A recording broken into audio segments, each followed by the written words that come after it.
आज़ाद कश्मीर तर्ज की कोई दुनिया में टेरिटरी नहीं है। इस किस्म का निज़ाम दुनिया में किसी जगह भी नहीं है। इट इज़ प्रैक्टिकली ये गवर्न किया जाता है as a province, as a federating unit के तौर पे गवर्न किया जाता है, लेकिन फेडरेटिंग यूनिट नहीं है। गवर्नमेंट ऑफ पाकिस्तान ने दो अलग अलग नोटिफिकेशन जारी की है, एक 1971 में की है और दूसरा 1988 में किया है। इसमें उन्होंने लिखा है कि आज़ाद कश्मीर पाकिस्तान के आइन के तहत इसकी टेरिटरी नहीं है।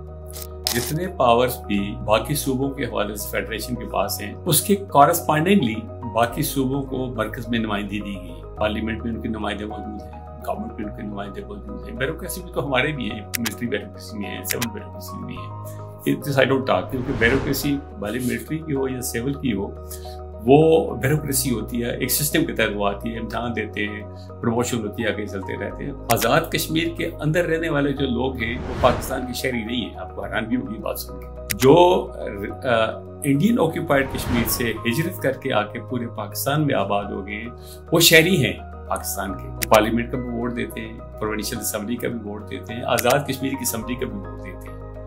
लेकिन आज़ाद कश्मीर के लोग ना पाकिस्तान के शहरी हैं, ना पाकिस्तान के पार्लियामेंट के लिए इंतखाब करते हैं।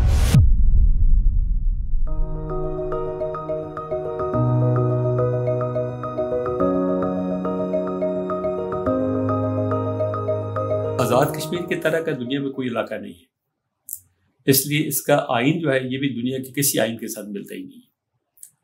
हाँ, एक बात जरूर है कि कुछ प्रोविजन इसके ऐसे हैं, मिसाल के तौर पर जुडिशरी के जो प्रोविजन है वो किसी हद तक मुमासलत रखता है, इंडिया से भी रखता है, पाकिस्तान से भी रखता है, बांग्लादेश से भी रखता है, कोई शक की बात नहीं है। लेकिन एक जगह जाके फिर जो हमारी डिफरेंस पैदा हो जाती है कि उन मुल्कों में और उन मुल्कों की स्टेट्स हैं जिनको हम प्रोविंस कहते हैं, उनमें एक चूँकि वो फेडरेशन टाइप की गवर्नमेंट्स हैं, तो उनमें जो फेडरेटिंग यूनिट्स हैं उनमें जजेस की जो अपॉइंट है वो फेडरल गवर्नमेंट ही करती है। तो यहाँ जो है, लेकिन वो फेडरेशन यूनिट इसलिए करते हैं, यहाँ ये फेडरेशन के यूनिट भी नहीं है, फेडरेशन की टेरिटरी भी नहीं है। इसके बावजूद अपॉइंटमेंट्स यहाँ जजेस की फेडरल गवर्नमेंट ही करती है। इसी तरह आपके कई सियासी होते ऐसे हैं, मिसाल के तौर पे प्रेसिडेंट इलेक्ट होते हैं, अपने असम्बली का इलेक्शन होता है, प्राइम मिनिस्टर बनता है, वोट से बनता है, स्पीकर बनता है, वोट से बनता है, और किसी पॉलिटिकल पार्टी का नाम नहीं होता है, वो करता है, वो तो बनता है। आज़ाद कश्मीर में अनलाइकली दैट यहाँ किसी पार्टी के नामिनी से हट के यहाँ ऐसे लोग भी सदर बनते रहे जो किसी पार्टी के नुमाइंदे ही नहीं थे और कभी किसी पार्टी ने उनको ओन नहीं किया, लेकिन वोट सब कुछ सब ने उनको दिया। तो यही दुनिया के किस किस्म का कोई आइन और इसके मुवासल नहीं रहता है। अलबत्ता ये बात ज़रूर है कि एक डॉक्यूमेंट है और इस डॉक्यूमेंट को राइट फ्रॉम द डेट जिसको आइन बना था आज तक इस पर कब अमल होता चला आ रहा है। दरमियान में 1977 में मेरे ख्याल में जिस वक्त यहाँ असम्बली तोड़ी थी, वो भी असम्बली के मेंबर ने खुद तोड़ी थी, प्रेसिडेंट ने तोड़ी थी असम्बली प्राइम मिनिस्टर के कहने पे। तो उस वक्त एक जो एक तत्व पैदा हो गया, आइन में ही तरमीम की गई कि ये असम्बली भी ख़त्म हो जाएगी, जेके काउंसिल भी ख़त्म हो जाएगी, प्रेसिडेंट भी ख़त्म हो जाएगा, प्राइम मिनिस्टर भी ख़त्म हो जाएगा, और ये सिलसिला उस वक्त तक चलता रहेगा जब पाकिस्तान में इलेक्शन नहीं होते जब तक, और पाकिस्तानी इलेक्शन के 90 डेज़ के बाद यहाँ भी इलेक्शन हो जाएंगे। लेकिन वो 90 डेज़ पाकिस्तान में भी नहीं आए तो 90 डेज़ यहाँ भी नहीं आए, सिलसिला चलता रहा। यहाँ 1985 तक चलता रहा, 85 में यहाँ जाके इलेक्शन हुए। तो ये कोई ऐसी चीज़ें हैं कि जो इस किस्म का आपको किसी फेडरेटिंग यूनिट में आइन ऐसा नहीं मिलता है।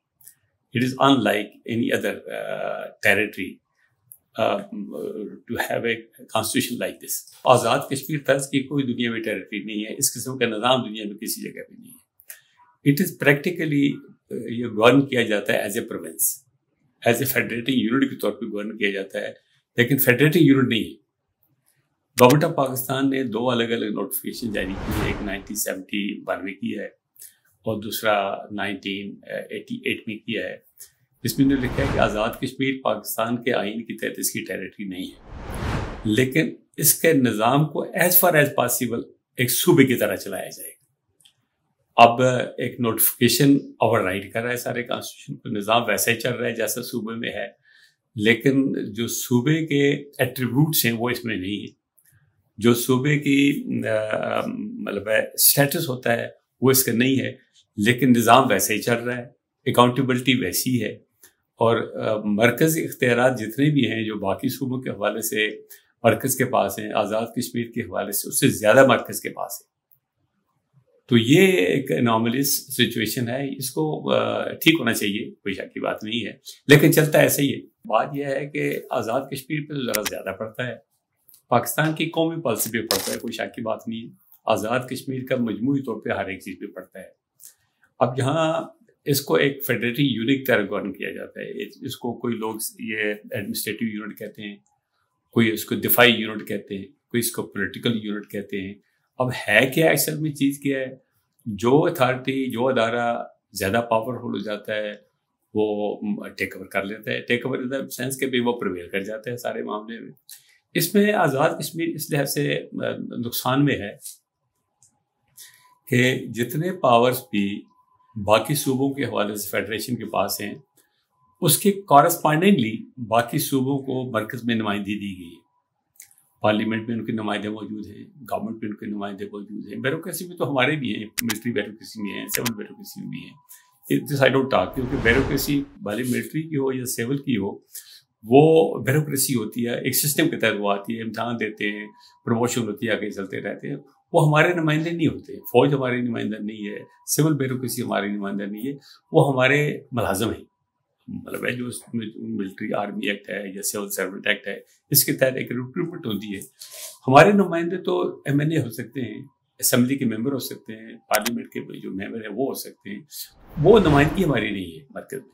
तो इस सबसे ज़्यादा नुकसान तो हमारा इस बात का है कि जो चीज़ें सूबों के पास नहीं है वो चीज़ें मरकज़ के पास हैं, और सूबे अपने नुमाइंदे मुंतखब करके वहाँ भेजते हैं, तो वो देते एक पार्टनर नेट, और वो वहाँ जाके जो सूबे से रिलेटेड चीज़ें उनके पास होती हैं तो वो वहाँ जाके नुमाइंदगी की करते हैं। मिसाल के तौर पे इरसा है, पानी का मामला है, उसमें सारे सूबे, पानी तो यहाँ से जाता है। अब मैं भी इस थ्योरी को, I don't by this theory कि पानी हमारा जाता है, पानी बहती हुई चीज़ है, जाता है, जहाँ आप यूज़ नहीं करते अगला यूज़ कर लेगा, लेकिन वो भी रेगुलेटेड है कि नहीं भाई ये इतने सूबे का इतना हिस्सा होगा, इतने सूबे का इतना है।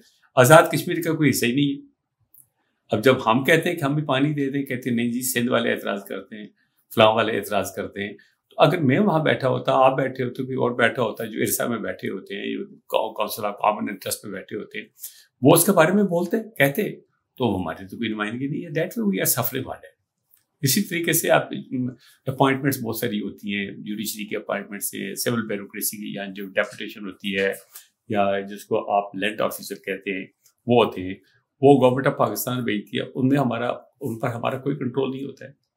फौज पे तो है, मरकज़ वाले का भी कंट्रोल नहीं है, कोई शक की बात नहीं है, लेकिन इसके बावजूद भी जो फौज के बारे में जो लाज बनते हैं तो पार्लियामेंट बनाती है, उसमें तो बाकी सूबों के नुमाइंदे मौजूद होते हैं, कानून साजी में भी होते हैं, उसके मनसूख करने में भी होते हैं, हमारा कोई नहीं होता है। तो हमारा सबसे बड़ा स्टेक उस बात है।